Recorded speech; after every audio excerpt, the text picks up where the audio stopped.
A German prisoner stopped General Patton with a single question, and when Patton stopped, everyone around him stopped too. It was winter, 1944, somewhere in France. Cold cut through every uniform in that holding yard, German and American alike. Rows of prisoners stood waiting to be processed. Guards moved along the lines, boots on frozen ground, clipboards, orders. The usual machinery of war moving forward without pause. Then Patton walked through. He was mid-inspection, moving fast, the way he always moved, like the war itself needed to keep up with him. Nobody expected anything to interrupt that pace. Not the guards, not his aide, not the prisoners standing in the cold. But a voice came from the middle of the group, clear English with a German accent underneath it. "Are you the Olympian from Stockholm?" Patton stopped. Not slowed down, stopped completely. And in that single second, everyone near him stopped too. The guards froze.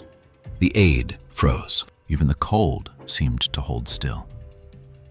Why would 6 words from an enemy prisoner carry more weight than a direct order from a 3-star general? Stay with me. What happened in the next few minutes has never fully made sense to the people who witnessed it. To understand that question, you have to go back more than 30 years, before the war, before the medals, before the image of Patton as a relentless general. Back to 1912, Stockholm, the first Olympic Games to include the modern pentathlon. This event was designed to test the perfect soldier. Shooting, fencing, swimming, horse riding, long-distance running. Not just strength, but control, endurance, precision. It was created with one idea in mind. A real officer should master all of these. Patton was 26, young, ambitious, obsessed with proving himself. He trained hard. He pushed beyond limits, and when the competition began, he performed at a level that placed him among the best in the world. But one discipline changed everything: shooting. Patton believed he hit the center repeatedly. His grouping was tight, almost too perfect. But the judges scored several shots as misses. He argued they passed through the same hole. That precision was mistaken for absence. He finished 5th, not first, not remembered. 5th.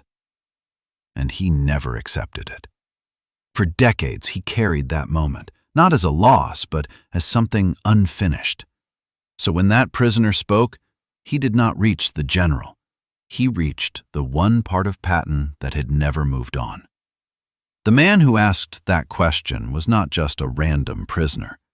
His name was Franz Berger, late 20s, from Munich, cold, exhausted, standing in a line where nobody expected to be seen, let alone heard. But Berger had a different past. He grew up surrounded by sport.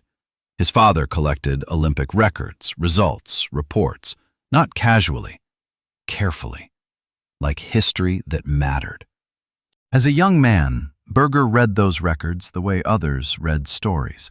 He knew names, results, controversies, including Stockholm.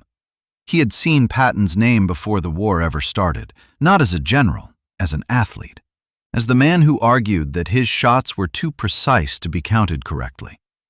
Berger had also fenced at university level, not elite, but serious enough to understand discipline, pressure, competition. He knew what it meant to lose by a detail that did not feel fair. So when Patton walked into that yard, Berger did not see rank first. He saw posture, movement, presence. Something matched the memory. And he made a decision that broke every rule a prisoner learns. He spoke. Not to challenge, not to provoke, but to recognize. And in that moment, a man with no power addressed one of the most powerful generals in the world as an equal. Patton did not ignore him. He turned, walked straight toward the prisoner, and then did something no one in that yard expected. He sat down next to him, not above him, not at a distance, right beside him in the cold. The guards did not move. His aide stayed back, unsure if this was allowed or even real. The line between roles had just blurred, and nobody had instructions for that. "Yes," Patton said. "Stockholm, 1912, 5th place."